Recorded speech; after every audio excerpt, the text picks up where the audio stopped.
untuk duduk bersama di tempat yang paling mulia di bumi ini, di Masjid Allah, dalam acara yang mulia, yaitu memperingati Isra wa Mi'raj Nabi Muhammad sallallahu alaihi wasallam. Semuanya adalah murni nikmat dari Allah yang sangat besar, yang banyak dilupakan. Kita yang manusia biasanya menghitung nikmat Allah itu berarti peduli sama kita kalau dikasih materi. Tapi kalau dikasih nikmat batininya, ini sering lupa.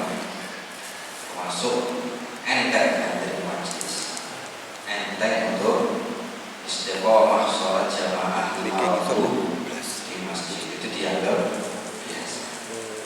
Kalau mendapatkan nikmat materi, langsung dia merasa Allah cinta sama saya. Allah itu biasa. Kalau nikmat batiniah biasa-biasa saja. Padahal yang mahal itu adalah nikmat batiniah. Kenapa? Kalau lahiriah dunia dan yang semacamnya itu orang baik dan baik dicintai Allah ataupun tidak dicintai oleh Allah, semuanya bisa dapat. Tapi kalau nikmat-nikmat batin, bisa berakhlak baik, bisa senang dengan majlis, dan seterusnya, Allah tidak akan berikan dan mustahil Allah berikan kecuali hanya kepada hamba-hambanya yang dicintai. Maka patut kita sadari, kita renungkan bahwasanya ternyata banyak sekali nikmat Allah yang selama ini tidak kita indahkan. Kan sambat terus akhirnya, sambat terus karena yang diukur duniawinya. Itu karena dapat enak berarti ini tidak nikmat. Padahal alhamdulillah kalau masih kurang-kurang dunianya, ternyata akhiratnya masya Allah lengkap. Semangat mengejar akhirat, maka itu adalah hakikat nikmat yang besar. Hadirin hadirat rahimakumullah, kita pada malam hari ini memperingati Isra dan Mi'raj, dan ini sudah kita lakukan setiap tahun. Tujuannya apa? Setiap tahun dan dimanapun, di semua penjuru, memperingati Isra dan Mi'raj. Paling tidak 2 hari, itu paling tidak. Banyak manfaatnya. Makanya kenapa majlis-majlis seperti ini, maulidan, peringatan Isra Mi'raj, nuzulul Quran dan seterusnya, hari-hari besar Allah, itu harus kita agungkan, karena itu adalah tanda bahwasanya di hati kita masih ada ketakwaan kepada Allah Subhanahu wa taala. Wa man yu'azzim sya'airallah fa innaha min taqwal qulub. Timbulnya dari ketakwaan yang ada di hati seorang hamba kepada Tuhan yang yaitu Allah. Banyak manfaatnya. Di antaranya juga, pertama, ini adalah kita niatkan kita gembira sebab gembiranya Nabi Muhammad sallallahu alaihi wasallam. Dia senang karena Nabi Muhammad sallallahu alaihi wasallam senang gembira di malam Isra dan Mi'raj tersebut. Karena memang malam atau hari atau momen yang paling berharga, paling membahagiakan Nabi Muhammad SAW adalah malam Isra dan Mi'raj. Beda dengan kita. Kita ini umatnya Nabi Muhammad, ada beda pendapat. Ada yang bilang bagi umat Nabi Muhammad, malam yang paling berharga adalah malam Lailatul Qadar. Karena di situ kita beribadah sedikit dilipat gandakan oleh Allah. Di situ Allah menurunkan pengampunan besar-besar dan seterusnya. Ya, ulama mengatakan bukan Lailatul Qadar, tapi malam Maulidun Nabi Muhammad SAW. Malam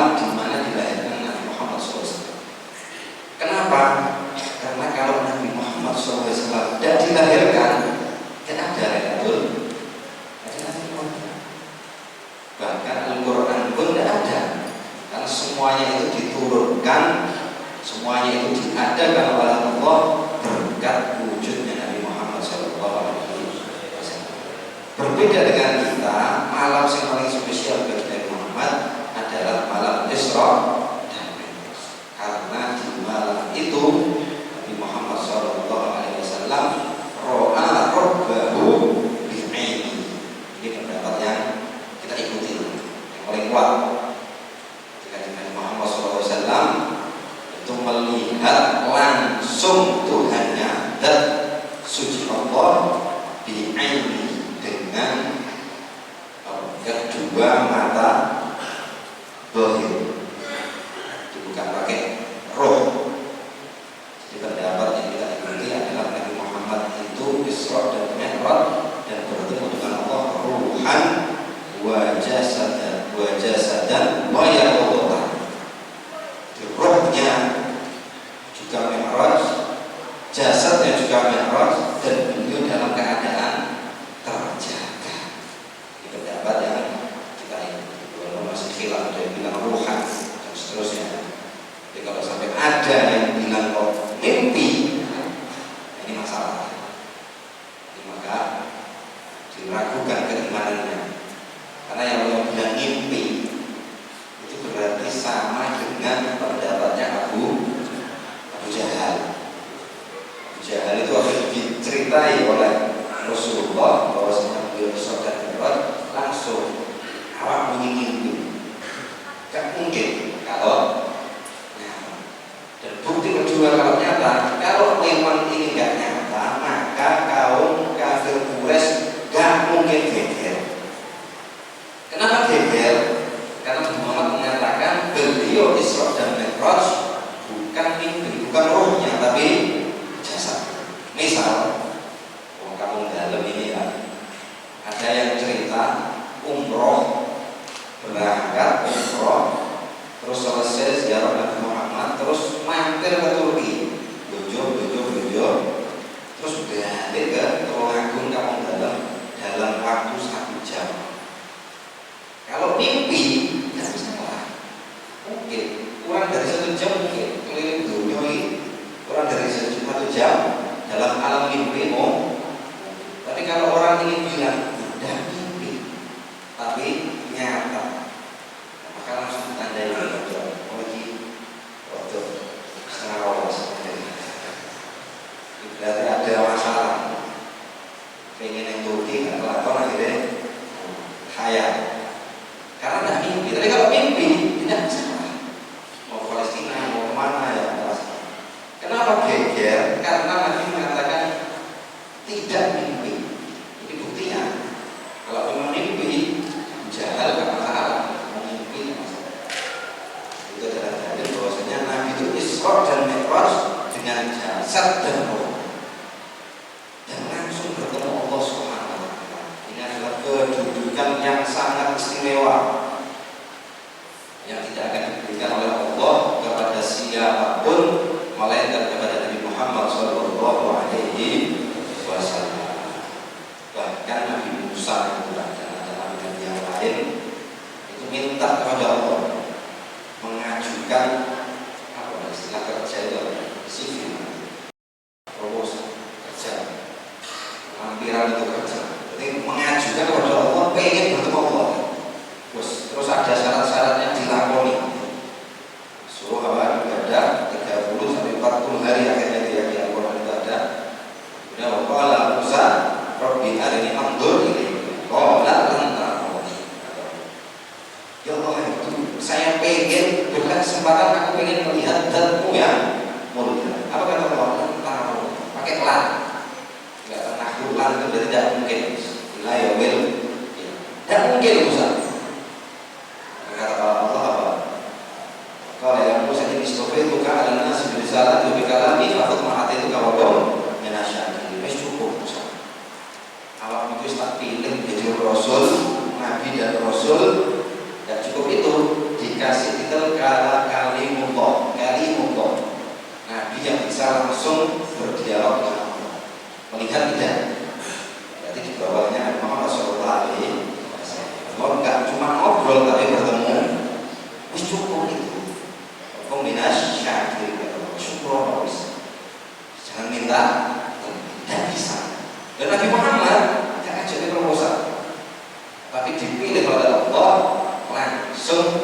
dipanggil, diisrakan dan dimi'rajkan. Walaupun sebagai macam-macam ya. Sebelumnya ketika Muhammad SAW banyak ujian, dan ini pelajaran bagi kita. Muhammad itu sebelum Isra dan Mi'raj banyak ujiannya. Di antaranya pamannya yang jadi statusnya adalah pelindung utama daripada musuh-musuhnya, yaitu kaum kafir Quraisy, dipanggil oleh Allah.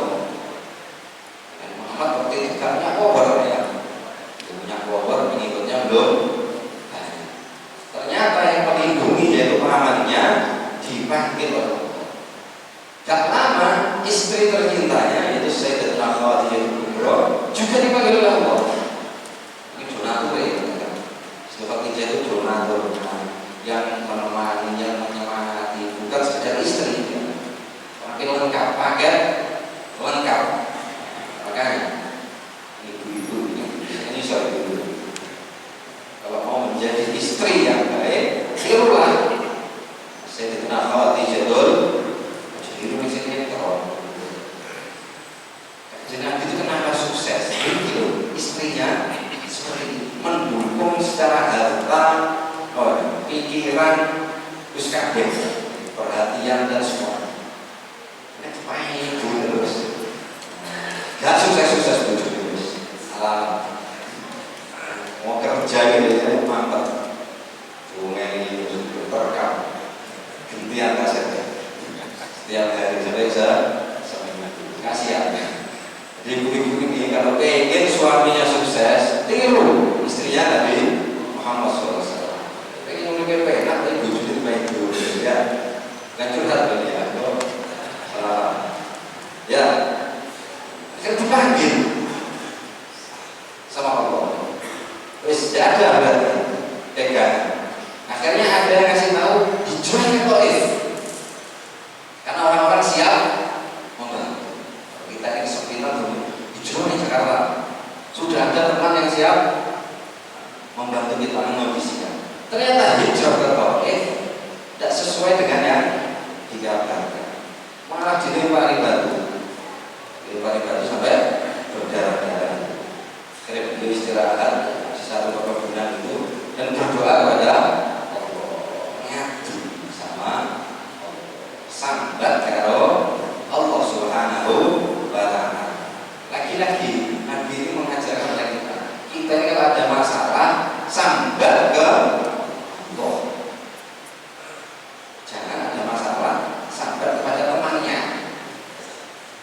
Akhirnya gak dikasih solusi, tapi malah diseret-seret.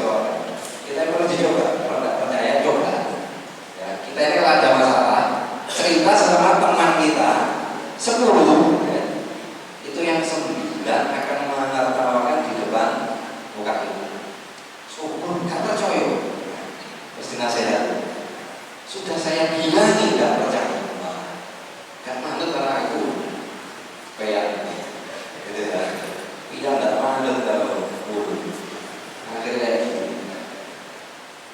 Yang 9, yang 1 pura-pura simpati, terus kita pergi ngapok keluar sama-sama ya kan, 10 berarti gak ada manfaat.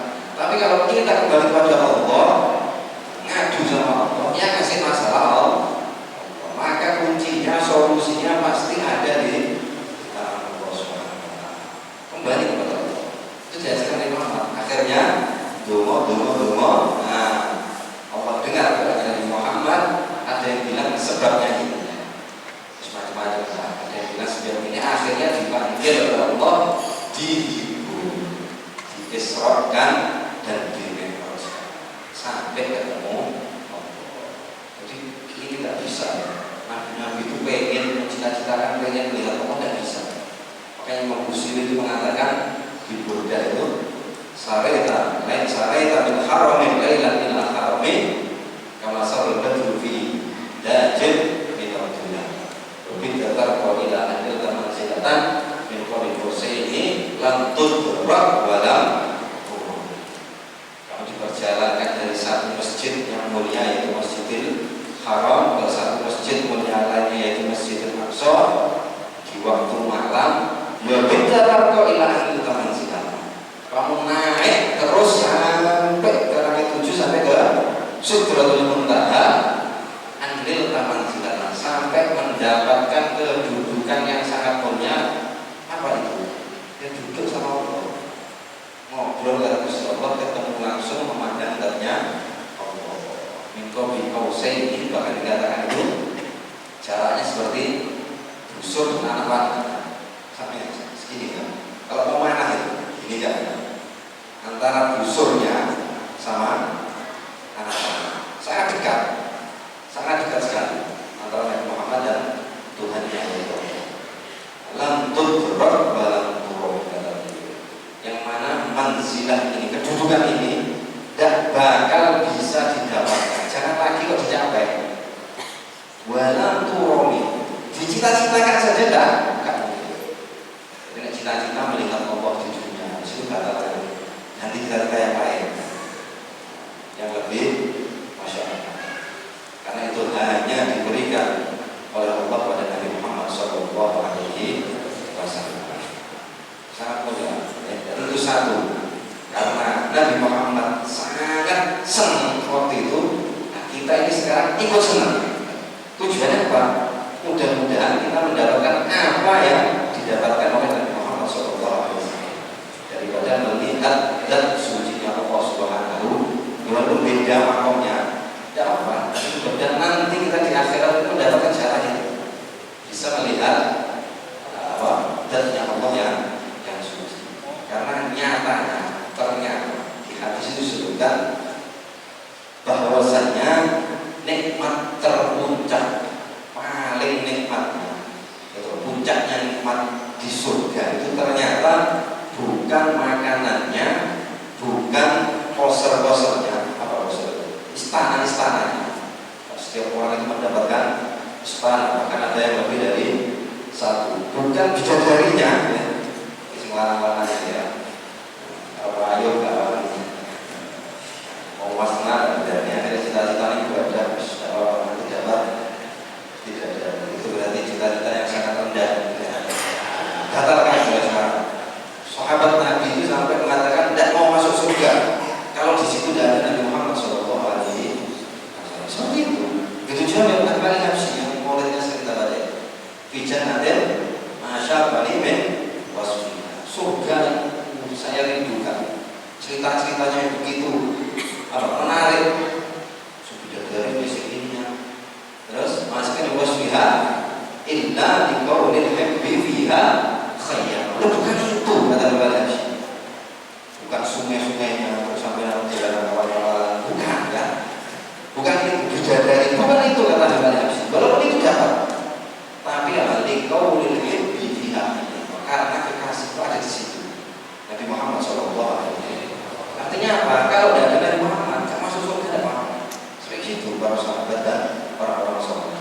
Karena apa? Kita melihat wajahnya Nabi Muhammad, lebih melihat zatnya Allah itu lebih daripada nikmat. Dikatakan di hadis Rasulullah SAW, "Idza dakhala al-jannata al-jannata yuqalu lahum turiduna syai'an azidukum." Mereka itu orang surga tatkala masuk surga terus mendapatkan balasan-balasan daripada amal baiknya, dari dan seterusnya yang tadi ya. Kemudian Allah mengatakan, apakah kalian pengen tak tambahin lagi? Tak kasih bonus mau? Apa kata mereka? Dan ya Allah, apakah ini sudah cukup? Nikmatnya sudah banyak sekali. Karena nikmat surga dikatakan update ya. Nikmat surga itu tidak seperti nikmat di dunia. Kita ini kalau makan satu makanan yang enak durian gitu ya, satu sama kedua sama ketiga sama keempat pasti beda dalam satu waktu. Makan durian satu, dua, tiga, empat, lebih ya sampai lima. Maka lima dimakan sendiri, lebih masa dia beda. Tapi di surga bahkan kalau di sana contohnya khamar itu diminum satu teguhan dengan teguhan yang berikutnya sudah beda. Padahal minumannya sama. Jadi nikmatnya itu apa yang sana sekarang update gitu ya. Terus baru. Makanya kenapa tidak membosankan? Karena dia bertanya, kalau seperti itu saja kita ini kalau hambar. Iya, hari kok makan daging. Bener. Bosan. Ini makan soto, ini makan tahu lontong. Sama tahu lontong, kenapa itu tidak? Itu manusia ya. Artinya apa? Kenikmatan itu seperti apapun. Kalau terus-menerus kok sama, membosankan. Surga mustahil, surga itu tidak mungkin membosankan. Maka yang nikmatnya itu juga neraka yang sama. Neraka itu juga ada. Jangan terus sudah biasa diconyokin terus. Nah, saya sudah kuat. Persiapan. Jangan ada terus. Jadi Nabi yang pertama tidak sama dengan Nabi yang dan seterusnya dan seterusnya. Ya, itu ya ada. Sampai dikatakan mau lagi, cukup. Kalau kurang kamu dalam zamannya, ditawari sama Allah malu karena cukup ya Allah, saya jujurnya pas-pasan gitu. Itu sudah diselamatkan dari neraka masuk surga ini sudah, alhamdulillah ya Allah. Kadang-kadang sholat, kadang tidak ada, mencela orang dan seterusnya gitu ya. Amalnya masih bercampur. Ini sudah selamat dari neraka masuk surga, sudah alhamdulillah. Ditambah lagi malu gitu. Tapi akhirnya sama Allah tetap dibukakan hijab, fayanzuruna ila rabbihim. Maka mereka melihat zatnya Allah yang agung, yang suci. Kemudian langsung dibacakan ayat lilladzina ahsanul husna wa ziyadah. Bagi orang-orang yang berbuat baik, apa? Al-husna, dapat surga, wa ziyadah. Ulama mengatakan sudah dapat surga, wa ziyadah ada lagi. Apa itu ziyadah? Yaitu an-nazar ila wajhillahil melihat zatnya Allah yang mulia. Dan ternyata itu adalah nikmat yang terbesar. Kata akhir itu di hadis itu dikatakan fama utu syai'an ahabba ilaihim minan nadhri ila rabbihim. Setelah itu ini enak bisa lebar. Ini baru dari 5 menit lalu. Fama utu syai'an ahabba ilaihim minan nadhri ila rabbihim. Maka mereka setelah itu dikasih nikmat-nikmat apapun, dari makanan, dari semua ya fasilitas itu, tidak ada yang lebih mereka sukai daripada melihat Tuhan. Akhirnya jangan nanya, kapan melihat ketemu Gusti Allah lagi kapan?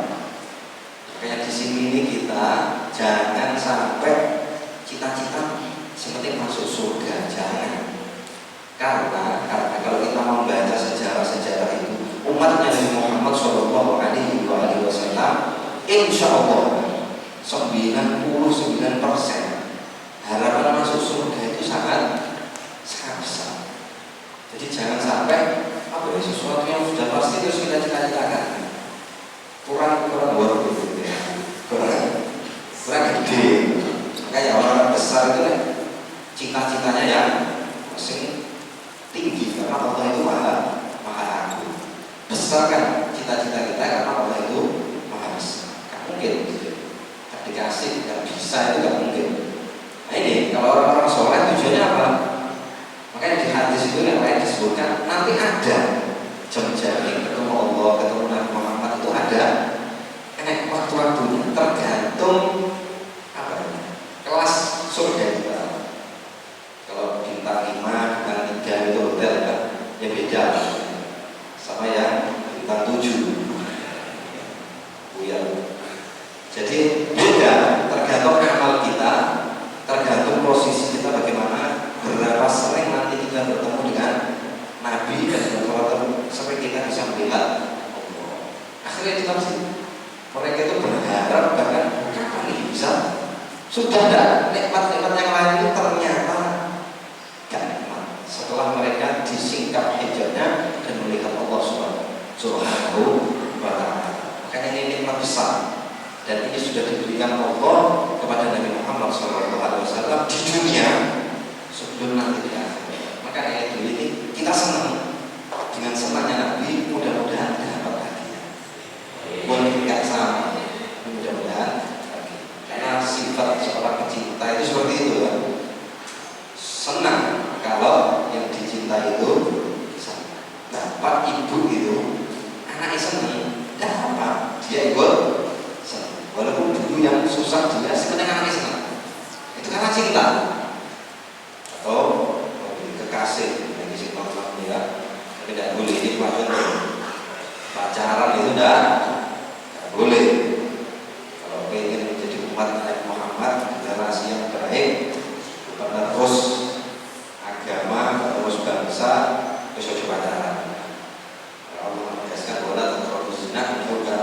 perbuatan dosa besar. Jangan lagi kok zina, mendekat-dekat zina itu ulama ada mengatakan dekat-dekat dengan zina itu apa? Berarti proses menuju ke zina itu apa? Pacaran. Yang sekarang ini di zaman ini dianggap sangat lumrah dan biasa. Ada orang tuanya juga membiarkan itu kan. Bahkan kalau daerah Singapura malah sedih. Jangan sedih itu kalau daerah Singapura karena laki-laki yang sejati itu adalah yang datang langsung amal, itu sejati. Kalau cuma pacaran bahasa sih paling ringan, bajingan itu yang paling ringan. Kayak ketemu bahasa bajingan. Jadi tidak gentle gitu ya, tidak gentle. Kalau memang dia datang terus Joseph, terus jangan sampai terus. Nah itu orang kalau pacaran kekasih itu senang, dia senang. Bahkan ada kasih gombal-gombal itu ya, nggak makan terus yang sama makan terus ikut kenyang, gombal. Seperti itu sama. Kita ini kalau cinta sama Nabi Muhammad senang kita. Nah ini Islam kita Nabi senang kita senang. Ada perbuatan Nabi Muhammad kita senang, kita juga tidak senang. Jangan juga. Itu pertama. Kedua, alhamdulillah sampai seberapa?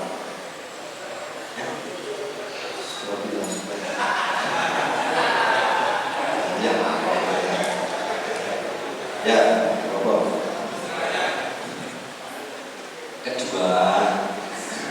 kedua adalah memperingati Isra Mi'raj supaya makanya kalau ditarik ya ke Bromo atau di mungkin Solo atau Gresik atau mana gitu ya, kota-kota besar itu biasanya ada dibacakan biasanya dibacakan buku tentang Isra dan Mi'raj. Tujuannya apa? Biar kita tahu, biar kita ini imannya kuat bahwasanya Nabi kita yaitu Nabi Muhammad itu bukan manusia biasa. Karena sekarang ini mulai banyak ya pemikiran itu yang mengatakan Nabi Muhammad itu Nabi kita ini sama dengan orang yatim, terus bala, kambing dan seterusnya. Gak ada yang spesial. Itu mulai masuk kepada generasi-generasi. Dengan adanya seperti ini dibacakan mukjizat daripada Isra dan Mi'raj, ini menunjukkan bahwasanya beliau bukan manusia biasa. Karena kalau orang biasa mungkin bisa mendapatkan yang seperti itu. Jadi tidak percaya sama mukjizat gitu ya. Padahal di antara rukun iman adalah kita ini beriman dengan hal-hal yang gaib. Gaib itu berarti yang tidak bisa kita tidak ketahui dan tidak bisa dicerna dengan akal. Bukan kok Islamnya atau ajaran Islam yang tidak masuk akal, tapi akal kita ini yang tidak sampai. Contohnya banyak sekali. Contohnya banyak sekali. Banyak ya dengan teknologi berkembangnya teknologi ini malah justru terbuka kebenaran-kebenaran Islam. Banyak contohnya banyak sekali. Waktu bisa dibahas. Jadi semuanya itu bukan nggak masuk akal, tapi ini belum sampai. Contoh ya, Isra Mi'raj, Isra saja. Isra itu dari Masjidil Haram ke Masjidil Aqsa. Dulu dengan teknologi yang masih nggak ada teknologi ya, nggak masuk akal. Tapi sekarang ini, kalau kita pengen bisa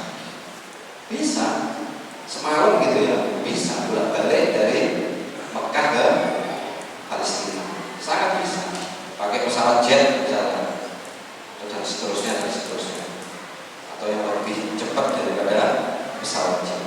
Jadi bisa. Kalau manusia saja bisa menciptakan sekarang ini, menciptakan kendaraan yang lebih cepat, apalagi Allah Subhanahu wa Ta'ala. Dan inilah mukjizat, tidak perlu ditakwil gitu. Tidak mungkin karena manusia ini kalau menurut fisika dan sekolah itu kan tidak bisa ya. Kalau manusia ini kalau kecepatannya melebihi berapa BBBJ melebihi itu maka nggak tahan ini. Jasad manusia itu kalau kecepatan maksimalnya ada. Kita naik sesuatu itu ada kecepatan maksimal. Lebih dari itu makanya pasti meroboti. Gak mungkin. Berarti Nabi Muhammad pasti diubah pasal. Akhirnya kalau ada diubah atau roh dulu terus dan akhirnya mengurangi kemukjizatan Nabi Muhammad SAW. Itu namanya mukjizat, namanya istimewa itu pasti lain daripada yang lain. Prosesnya itu lain. Di kitab Bukhari itu disebutkan prosesnya kan Nabi mengatakan bahwa furija dan safi baiti wa ana bima karena sudah Jibril akhir itu dibelah atap rumahku. Jadi permulaan itu bukan di Masjidil Haram, tapi pertama Nabi itu tidur di tempatnya misalnya Ummu Hani. Tahu-tahu malaikat Jibril turun dibelah. Dan orang Arab itu tidak seperti orang dalam, rumahnya pakai tenda. Di sana itu semua rumah pakai dak sampai sekarang. Kenapa? Jadi tidak atasnya itu terbuka. Kalau dingin mereka tidur di bawah benahnya. Kalau musim panas tidur di atas terbuka beratapkan langit supaya di enak angin. Karena dulu tidak ada kipas angin, tidak ada AC gitu. Sampai sekarang. Jadi dak tahu-tahu meletek. Terus malaikat turun, Nabi dibopong 3 malaikat yang malaikat Jibril dan bilang Mikail dan Israil ada yang lain diangkat baru dipindahkan ke dekatnya Ka'bah dan seterusnya. Jadi permulaannya saja sudah istimewa. Kenapa kok nggak lihat, nggak lewat pintu? Jadi kita ditanyakan, kok nggak lewat pintu? Lewat pintu biasa, maling belajar. Ini kejadian yang luar biasa ini. Lewat pintu, tidak langsung lewat atap membelah, diambil atapnya tutup. Di sini sudah istimewa, sudah istimewa. Karena apa? Kejadian-kejadian yang akan berikutnya itu akan lebih menakjubkan dan lebih istimewa. Makanya biasanya teman-teman itu mengatakan di kitabnya tujuan Isra Mi'raj bukan dibutuhkan sholat, salah pendapat beliau. Saya lagi mengatakan bukan, karena Allah sendiri yang menegaskan subhanallah asy-syahidati la ilaha illallah wa la ilaha illallah linuriyahu min ayatihi. Tujuannya ini Allah menunjukkan bagaimana kebesaran Allah. Mulai Isra, mulai apalagi Mi'raj itu sudah semuanya adalah pasti dilakukan oleh Zat yang Maha Kuat Maha Agung. Ditunjukkan pada Nabi Muhammad. Kemudian oleh Nabi Muhammad supaya apa? Bertambah keimanan dan keyakinan Nabi Muhammad kepada Allah. Disampaikan kepada umatnya sampai sekarang nyampe kepada kita supaya apa? Supaya keyakinan dan kematapan kita bertambah kepada Allah Subhanahu. Ini tujuan utama. Baru nanti mendapatkan hadiah sholat. Jadi bonus sholat itu adalah bonus dari Allah daripada rangkaian Isra dan Mi'raj. Sudah panjang ya Isra Mi'raj. Kalau kita ceritakan satu-satu, insya Allah tahun depan kita bahas yang penting ini yang realita saja, yaitu sholatnya, hadiah yang Nabi dapatkan daripada rangkaian Isra dan Mi'raj, yaitu sholat yang dulunya 50 waktu. Itu di Bukhari itu juga disebutkan kan nanti bertemu dengan Nabi setiap langit pertama bertemu Nabi Adam dan seterusnya sampai ke-6 kalau tidak salah ya, ketemu Nabi Musa. Terus Nabi Musa itu yang nasihat. Walaupun ulama ini berbeda pendapat, ada yang bilang sebetulnya itu modus juga gitu ya. Ada tujuan yang kembali pada Nabi Musa. Jadi waktu Nabi Muhammad turun dicegat Nabi Musa. Karena kan sudah ketemu tadi pertamanya, terus pamitan sudah harusnya dicegat lagi. Dapat apa? Diwajibkan sholat 50 waktu. Kembali. Kata Nabi Musa, umat muda mungkin kuat, karena umat saya saja umurnya panjang dan fisiknya kuat, dan mungkin kalau 50 waktu. Terus kembali, pasti gak kuat. Minta dikurangi. Akhirnya kembali lagi bahwa doa syatrohu, ulama begitu mana? Syatr itu separuh separuh maksudnya langsung 25, kemudian 13, kemudian 5, atau 5 berarti Nabi kembali 9 kali. Tapi kalau 25, 13, 5 berarti kembali 3. Kenapa? Nabi Musa seperti wati 5. Kenapa kok suruh bolak-balikan langsung minta 5? Karena Nabi Musa mengambil manfaat daripada melihat wajahnya Nabi Muhammad yang baru saja melihat nurnya Allah Subhanahu wa Ta'ala. Di sini ulama itu mengatakan, makanya ada yang mengatakan ro'ahum qauman ro'ahu. Dan bisa ketemu orang-orang soleh, wali-wali. Tetap beruntung kalau kita melihat orang yang pernah melihat orang soleh. Nah, ini dilakukan oleh Nabi Musa. Karena dulu minta yang proposal tadi ternyata ditolak Allah. Pengen melihat zatnya Allah, tidak bisa. Akhirnya ini Nabi Muhammad dikasih kesempatan. Akhirnya dicegah, dia iktibas nur. Bahasa tadi Allah mengambil cahaya yang Nabi dapatkan berkat bertemu dengan Allah. Pisang diubah berkat korban. Ada yang bilang sebetulnya juga mengambil manfaat daripada pertemuan dengan Nabi Muhammad. Tapi ada yang bilang sebetulnya murni karena rahmat kepada kita ini yang umat Nabi Muhammad, karena Nabi Musa tahu pasti enggak. Wah, ulama digabungkan akhirnya dua-duanya ya rahmat ya diskodo dan mantap juga balik. Akhirnya ditaruh oleh Allah jadi 5. Kan? Terus masih semuanya sudah 5 ketemu Nabi Musa, bagaimana? Sudah tinggal balik. Apa kata Nabi Muhammad? Ini itu sudah. Saya sudah dipotong 5 terus dipotong lagi. Akhirnya 0 ya, nggak jadi. Habis atau 2 tok sholat subuh misalnya. Sekarang ini pasti orang sini ya. Nabi Muhammad akhirnya Allah mengatakan dia khamsun wa hiya khamsun. Dia itu 5, dia pahalanya 5. Sudah seperti itu. Ini kadang-kadang kita ini dipotong jadi 5 waktu, dipotong lagi. Jadi 3 subuh lewat, asar pulang dari kerja macet-macet akhirnya tidak sholat.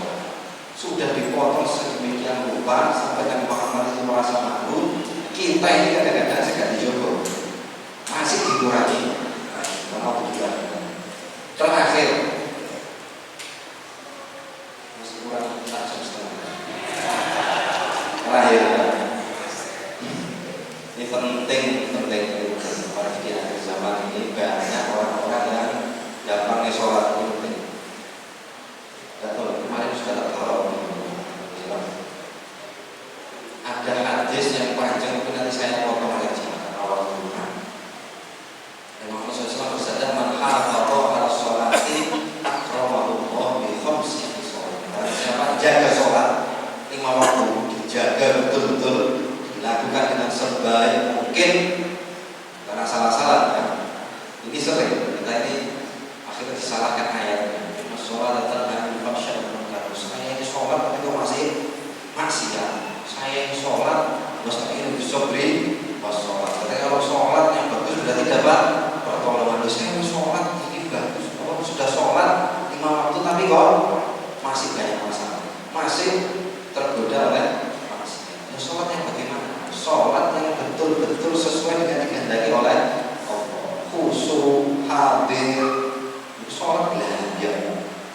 Sholat belanja.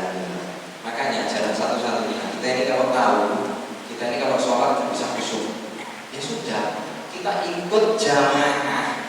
Nah, nanti maka kita akan ke kantor. Itu adalah di antara manfaat daripada sholat jamaah.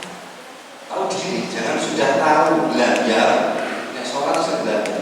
Kunci sepeda motor pulang ke sholat langsung. Ingat di dapur misalkan. Atau ada pekerjaan yang ini nggak ada solusi, pas sholat solusinya datang, setannya menyusul. Nah kalau kita sudah tahu kadar kita dalam beribadah, ya ayo kita ini sholat jamaah. Karena kalau sholat jamaah insya Allah pasti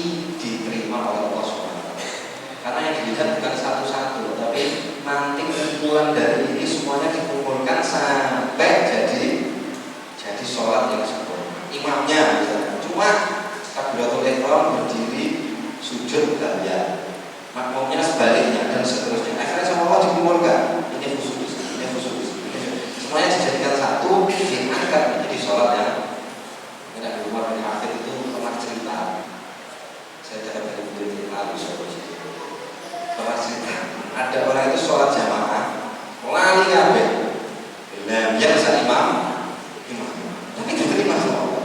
Baik faedah, biasa imam. Jadi sholat 4 rakaat ya, zuhur atau isya gitu. Kemudian dapat 3 rakaat salam, ada satu masya Allah, subhanallah, cuma satu saja. Akhirnya nambah satu. Setelah sholat berterima kasih orang-orang, masya Allah, antum ini yang ini, masya Allah, sholat khusyuk. Yang lain tidak ada saya ingat. Kalau kurang satu, kok kamu ini bisa ingat masya Allah khusyuk? Apa jawabnya? Enggak, saya ini sebetulnya kalau sholat itu biasanya rakaat pertama membayangkan siap-siap mau berangkat kerja. Rakaat kedua itu membayangkan berarti kita sampai di tempat kerja, orang kira pegang siap-siap dagangannya itu disiapkan kan seperti itu ya, ditata. Kemudian rakaat ketiga itu transaksi dengan pembeli. Rakaat keempat itu baru siap-siap tutup pulang ke rumah. Ini masih transaksi kok sudah salah. Jadi ternyata ya semua, tapi ternyata diterima oleh Allah. Karena apa? Akhirnya dikumpulkan. Kalau tidak cukup, nanti dilihat softnya bagus, ditambahkan. Pokoknya banyak aspek-aspek manfaat yang kita dapatkan daripada sholat berjamaah. Jangan sampai kalau bisa sampai jangan lagi orang-orang dulu ya yang besar-besar, yang terakhir masih hidup. Kalau ada yang kenal Ustaz Muhammad bin Idris bin Husain Al-Haddad, cucunya bin Husain Al-Haddad juga di Malang masih ada. Itu nek wis tinggalan sholat ya, karena mungkin ada urusan bagaimana atau dari luar kota pulang itu cari teman sholat jamaah. Sampai kadang-kadang tukang becak yang di depan, dia kan di Malang kota, itu cari tukang becak, ditawari, ayo temani sholat, kayak kerjaan dulu, mau beb, temani sholat, wes kayak duit 50.000, bisa enggak ya, kan dia sarung, kasih sarung baru, baju ini tidak panas tuh, kasih baju sarung duit, saya katakan demi apa? Ngancani sholat, jadi rela bayar. Ya, kita kadang-kadang nganggur, kadang-kadang cedek di mana masjid, komat kita tidak mengingat, asal nggak bayar. Mereka ini rela bayar demi ada yang menemani sholat jamaah. Sudah kita juga termasuk. Jadi akhirnya waktunya habis. Saya bacakan yang 5 itu biar semangat. 1. Yurfa'u anhu dhiqul aish. Yurfa'u anhu dhiqul aish. Kalau jaga sholat betul-betul, Allah mengangkat kesempitan hidupnya. Makanya sekarang ini banyak yang sambat, pasti sholatnya tidak beres. Kalau punya teman kok sambat, wis koreksi, pasti sholatnya tidak beres. Tapi kalau sholatnya beres, Allah menjanjikan diangkat kesulitan hidup, berarti dimudahkan. Kemudian ada kubur diangkat, dikasih kita tangan kanan, melewati sirat dengan cepat dan masuk surga tanpa hisab. Tapi barang siapa kok gampangkan sholat, Allah mengancam di khamsata asyarata hukuman 15. Jadi kalau kita baca satu-satu sampai subuh di sini, langsung saya ambil yang 1 dan 15 saja sebagai bentuk. Ada apa?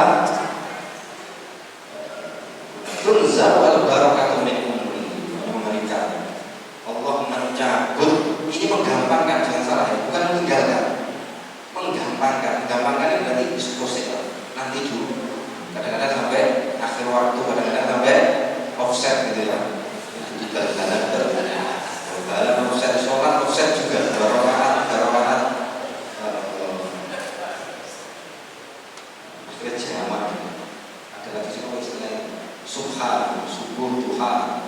Masya Allah, istiqomah sholat duha. Pilihan ini ya sama subuh. Ada manfaatnya sama sekali. Dicabut barokah umur. Artinya apa? Sudah nanti menua gak berprestasi sama sekali.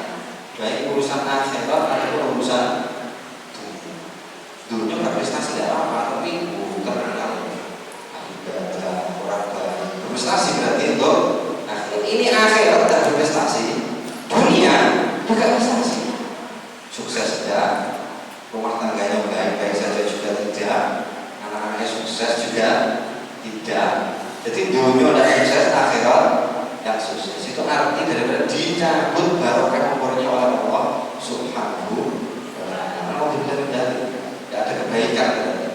Ini masih menggampangkan sholat, apalagi meninggalkan sholat. Terus kita bahas, pasti jauh lebih. Terakhir yang 15, la yaqdirullahi ilaihi wa la yuzakkihi wa la yu'adzabun. Allah tidak akan nanti tatkala bertemu Allah tidak ditolak sama sekali. Allah tidak melihat sama sekali. Padahal tadi sudah kita sebutkan ya, kita ini harapannya adalah melihat Allah. Itu adalah nikmat paling utama. Ini ternyata Allah tidak mau berpaling dari orang tersebut.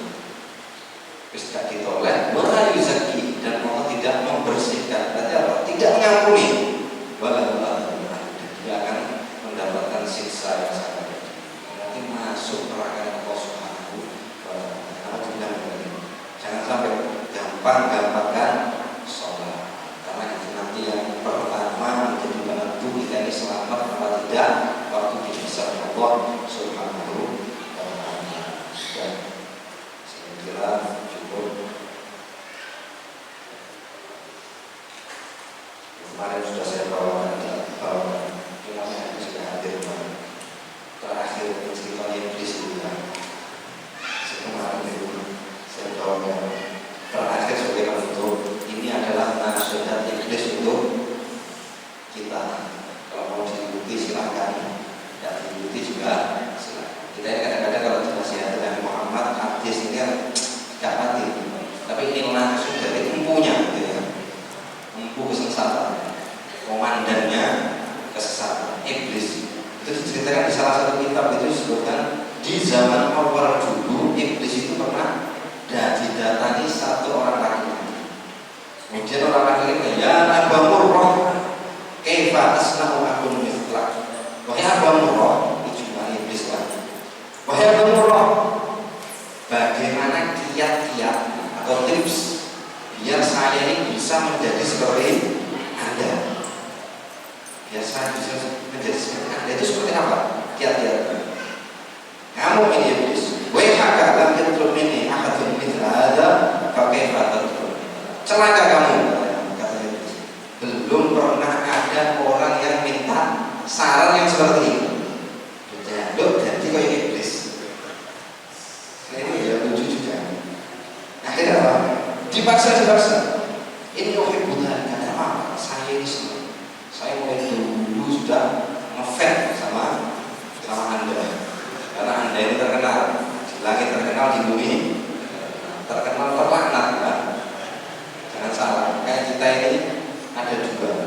Kalau mau terkenal itu kalau soleh betul. Kalau gak soleh itu gak soleh tenang. Jadi kalau rusak betul. Kalau soleh betul. Maka terkenal. Iblis ini sama. Terkenal kenapa? Karena rusak betul. Sampai dilaknat oleh Allah Subhanahu wa Ta'ala. Sidang di depan malaikat langsung dinyatakan mal'unun ila yaumil qiyamah. Dilaknat sampai hari kiamat. Sidang bukan di Jakarta ya, kemarin itu bukan. Mati ada apa? Ini mal'un sampai yaumil qiyamah. Di depan para malaikat yang nyidang langsung. Karena apa? Terlalu pelanggarannya kepada Allah. Akhirnya dipaksa dengan saya, ya sudah, kata iblis. Kalau memang begitu, kamu ingin seperti saya, cuma dua. Satu, fatahawan bisolah waladubani minal hal bisolah diperlukan. Pertama, kalau ingin jadi kayak saya, kata iblis itu, gampangkan sholat. Wis pokoknya ada satu dulu. Sholat itu nomor sekian. Kalau kosong, kita sholat. sibuk lagi musim dengan Ramadan gitu kan, sebulan sarung takwo jualan kayak mukena ordernya bulannya sholat itu di sini jamak gitu jualan mukena tapi tidak akhirnya kayak sholat. Ini lucu juga karena lagi musim atau lagi musim apa kerjanya lagi rame akhirnya lupa sholat. Ini lagi sepi, lagi sedih.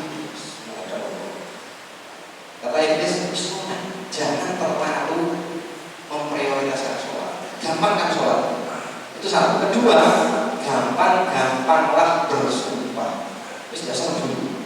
Kamu benar, kamu nggak benar. Yang penting sumpah jual nama.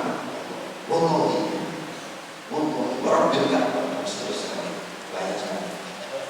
Jadi sering-sering sumpah, nggak peduli salah nggak salah, yang penting jual ini kata Iblis.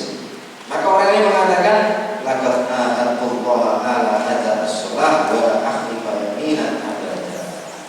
Kata orang ini, demi Allah mulai saat ini aku tidak akan pernah meninggalkan sholat. Kedua, aku tidak akan pernah gampang bersumpah. Jadi ternyata ini beneran biasa. Ini adalah bagi orang soleh seperti itu ya. Allah dikasih kesempatan bertemu dengan Iblis sebagai pelajaran untuk orang-orang yang setelah. Kalau bukan orang soleh yang mungkin ya, kayak kita ini ketemu Iblis masuk pemimpin nggak mungkin, pasti ketemu betul anak, yang kelasnya masih bawah-bawah itu, ketemu pemimpinnya nggak mungkin. Ini pasti orang besar, pasti orang soleh, orang yang tidak bisa. Jadi ternyata wali. Akhirnya apa kata Iblis?